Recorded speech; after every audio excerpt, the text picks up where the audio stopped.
ఆయన ముఖ్యమంత్రిగా అమరావతి బ్రహ్మాండమైన రాజధాని రాబోతుంది, ఆయన సభ మద్దతు మాకు తెలుసని ప్రతి పార్టీ పొగిడిందంటే అది ఒక ముఖ్యమంత్రికి ఒక ప్రధానమంత్రి స్థాయిలో ఉన్న విలువ. అటువంటి విలువ కలిగిన ఏకైక నాయకుడు నారా చంద్రబాబు నాయుడు గారు ఉంటాం. అమరావతికి ఏదన్నా బ్రాండ్ ఉందంటే అది బ్రాండ్, ఆంధ్రప్రదేశ్కి ఏదన్నా బ్రాండ్ ఉందంటే అది బ్రాండ్ చంద్రబాబు నాయుడు గారుగా మేము చాలా సమావేశాల్లో ఢిల్లీలో గుర్తించడం జరిగింది. ఇక ప్రతిపక్ష నేత ప్రెస్ మీట్ చూస్తే ఒక అమరావతిని అవహేళన చేసేటట్టు, ఒక రాజధానిని అవహేళన చేసేటట్టు, ఒక కామెడీ పీస్ లాగా రాజధాని చేసేటట్టు, అంతేకాకుండా ఎక్కడో సౌత్ ఆఫ్రికాలోనూ లేకపోతే సౌత్ అమెరికాలోనూ కూడా పెట్టలేని పేరు తిరగని పేర్లు, ఆ పేర్లు కూడా చూస్తే ఒక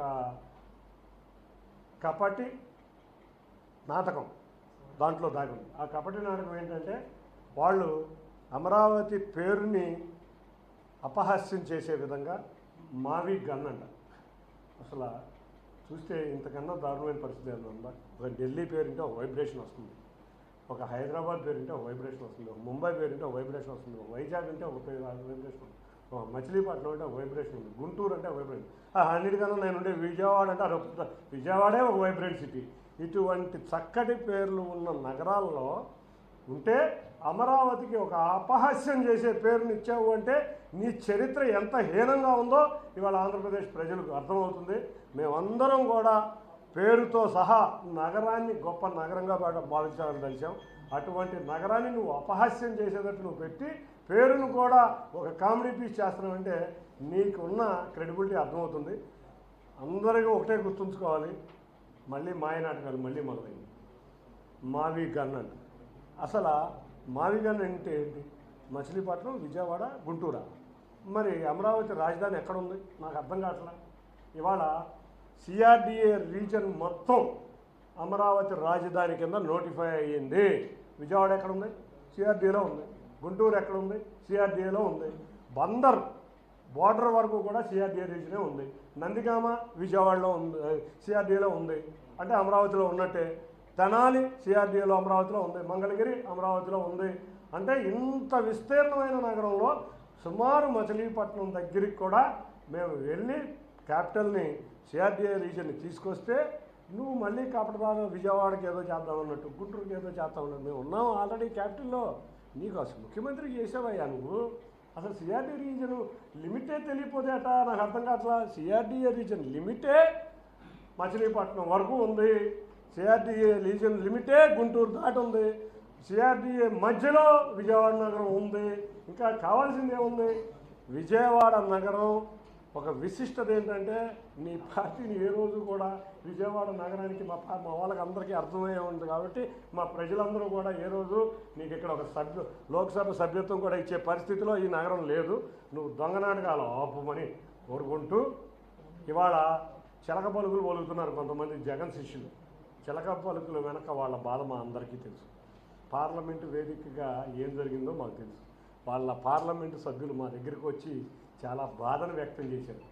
వాళ్ళ అమరావతి వల్ల ఇబ్బంది పడుతున్నాం, మావిగన్నని మా వాడు మళ్ళీ ఒక కామెడీ పీస్ చేశారని చెప్పి ఇబ్బంది పడుతున్నారు. చిలక పలుకులు పలికిద్దామని చూసుకుంటున్నాం. ఈ చిలక పలుకులు వాళ్ళ పెదవాళ్ళ నుంచే వస్తున్నాయి కానీ వాళ్ళ గుండెల నుంచి రావట్లేదు.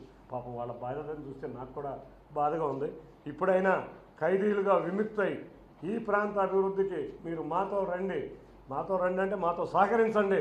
మీరు అప్పటికన్నా చరిత్రలో ఏదో చిన్న ప్లేస్ అన్నా ఉంటుంది.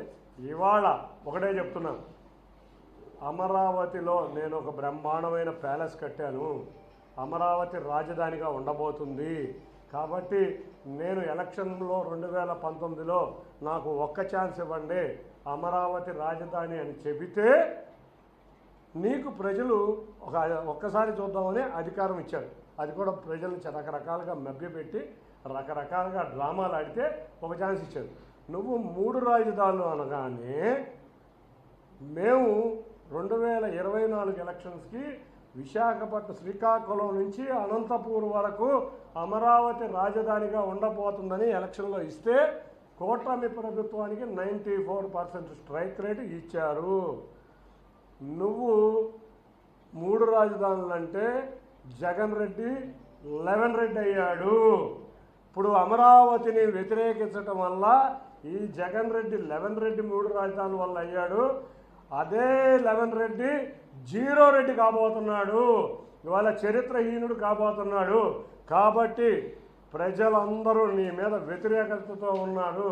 మీరు మావిగన్నని జనాల్లోకి వస్తే ఇవాళ ప్రజలు మీకు శాస్తి చేస్తారు. ఇవాళ దీన్ని ఘంటాపదంగా చెబుతున్నా. ఇంకొకటి, మీడియా హౌసుల మీద ధర్నాలు చేపించి నువ్వు టాపిక్ డైవర్ట్ చేద్దామని అనుకుంటున్నావేమో.